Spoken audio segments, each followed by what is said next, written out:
कल्पना करा, तुम्ही एक उंच टेकडीवरती उभे आहात आणि समोर अथांग समुद्र आहे आणि मग एक योद्धा पुढे आले आणि आपला बाण त्यांनी समुद्राकडे सोडला आणि समुद्र मागे हटला. जिथे कोकण आहे तिथे एकेकाळी समुद्र होता असं का मानलं जातं? ही फक्त एक आख्यायिका आहे का त्याच्या मागे काही सत्य दडलं आहे? तुम्हाला काय वाटतं? मला कमेंटमध्ये नक्की सांगा. आणि चला आता आपण बघूयात पुढचं. हाय, मी आहे सफरवाली दोस्त. तुम्ही पाहत आहात द ट्रॅव्हल यात्रा channel. Live the track, stage the adventure.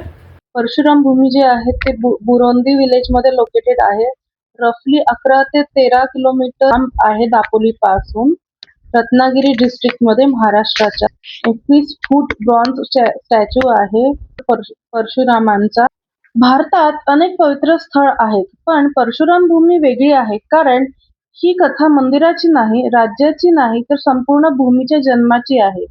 जर खरंच समुद्र मागे हटला असेल तर त्याचे काही पुरावे आहेत का? आणि जर नाही, तर हजारो वर्षांपासून ही कथा जिवंत कशी राहिली? या प्रश्नांची उत्तरं शोधण्यासाठी आपण प्रवास करणार आहोत श्रद्धा, इतिहास, विज्ञान आणि स्थानिक परंपरेच्या जगात. परशुराम भगवान विष्णूंचा 6वा अवतार, एक ब्राह्मण योद्धा, हातात परशु, असामान्य पराक्रम आणि धर्माच्या रक्षणासाठी समर्पित आयुष्य. पुराणांनुसार त्यांचा जन्म ऋषी महर्षी जमदग्नी होते आणि माता रेणुका यांच्या घरी झाला. त्यांनी अन्यायाविरुद्ध युद्ध केला. पण परशुरामांची कथा फक्त युद्धाची नाही. योद्धाचा प्रवास एका ऋषीकडे वळणार होता, पण त्याआधी त्यांच्या आयुष्यातील सर्वात मोठी घटना घडणार होती. लोककथेनुसार परशुराम समुद्रकिनारी उभे राहिले. त्यांनी समुद्रदेवाला मागे हटण्याची विनंती केली, पण समुद्र शांत राहिले. मग परशुरामांनी आपला दिव्य बाण सोडला आणि समुद्र मागे सरकू लागला. जिथपर्यंत बाण गेला तिथपर्यंत नवीन भूमी प्रकट झाली. असं मानलं जातं की या भूमीतून कोकणाचा जन्म झाला. हिरवगार डोंगर, नद्या, नारळाच्या बागा आणि सुपीक लाल ही भूमी परशुरामांची देणगी मानली गेली. पण ही कथा श्रद्धेची आहे. विज्ञान याबद्दल काय सांगतं? काही कथांनुसार त्यांनी 21 बाण मारून कोकण निर्माण केलं. आज परशुराम भूमी श्रद्धा आणि पर्यटनाचं महत्वाचं केंद्र बनली आहे. उंच टेकडीवर उभी असलेली भव्य मूर्ती, खाली दिसणारा समुद्र आणि हे दृश्य प्रत्येक भेट देणाऱ्याच्या मनात ठसतं. सूर्योदयाच्या वेळी इथलं वातावरण विशेष मोहक वाटतं. काहींसाठी ही एक पर्यटन स्थळ आहे, काहींसाठी एक आध्यात्मिक यात्रा.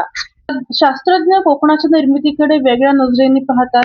त्यांच्या मते हजारो लाखो वर्षातील नैसर्गिक बदल, समुद्र पातळीतील चढउतार आणि नैसर्गिक प्रक्रियांमुळे हा किनारा प्रदेश विकसित झाला. काही तज्ञ सांगतात की समुद्राची सीमा कालांतराने बदलत राहिली, म्हणूनच अनेक प्राचीन आख्यायिकांमध्ये समुद्र मागे हटल्याची कथा आढळतात. मग प्रश्न पडतो, श्रद्धा आणि विज्ञान यांच्यात संघर्ष आहे का? की दोघेही वेगवेगळ्या भाषेत एकाच गोष्टीचं वर्णन करत आहेत? स्थानिक लोकांमध्ये अनेक कथा प्रचलित आहेत. काहींचा विश्वास आहे की परशुराम आजही या भूमीचं रक्षण करतात.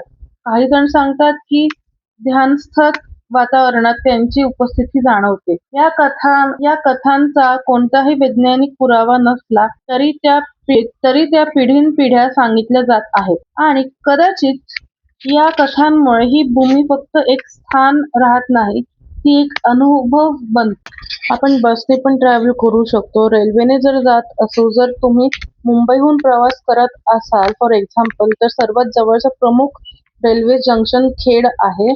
इतर भागातून प्रवास करत असाल तर चिपळूण हे देखील कोकण रेल्वे मार्गावरील एक प्रमुख थांबा आहे. तिथे लोकल फूड ट्राय करू शकतो, जसं की सोलकढी आहे, म्हणजेच कोकम आणि नारळ. नंतर फिश थाळी मध्ये सुरमई पॉम्फ्रेट, नंतर प्रॉन्स करी, उकडीचे मोदक, कोकम सरबत हे आपण करू शकतो. मग लोकल स्नॅक्स त्यांचे ट्राय करू शकतो. कोकोनट बेस्ड स्वीट्स आहेत. अजून बरेच ऑप्शन्स आहेत तिकडे. खूप छान गाव आहे ते. व्हेज ऑप्शन्स पण मिळतात. बेस्ट टाइम टू व्हिजिट आहे ऑक्टोबर टू फेब्रुवारी, सेफेस्ट आणि बेस्ट ट्रॅव्हल सीझन साठी. लोकल गाईड्स वापरले तर आपल्याला हिडन स्पॉट्स पण दिसतात. सेफ्टी टिप्स मध्ये पावसाळ्यात जून टू सप्टेंबर रस्ते घसरडे असतात. घाट रोड्स मध्ये फॉग असतो, त्यामुळे हळू ड्राईव्ह करायचं आपण. रात्री ट्रॅव्हल अवॉइड करा. व्ह्यू पॉइंट एजेस वर जास्त जवळ जाऊ नका. मान्सून मध्ये रेनकोट आणि वॉटरप्रूफ शूज कंपल्सरी आहेत. मोबाईल नेटवर्क कधी ठिकाणी वीक असू शकते. परशुरामांची सर्वात मोठी ओळख कदाचित त्यांचा पराक्रम नाही, तर त्यांचा बदल आहे. एका योद्ध्यापासून ते ऋषीपर्यंत, एका ऋषीपर्यंतचा प्रवास. शक्तीपासून शांततेकडे, युद्धापासून ध्यानाकडे. कदाचित म्हणूनच परशुराम भूमीची कथा आजही जिवंत आहे. कारण ती आपल्या भूमीच्या निर्मितीपेक्षा मोठा संदेश देते.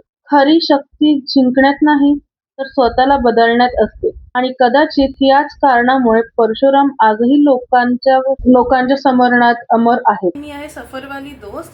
तुम्ही पाहत आहात द ट्रॅव्हल यात्रा channel. Live the tracks, chase the adventure.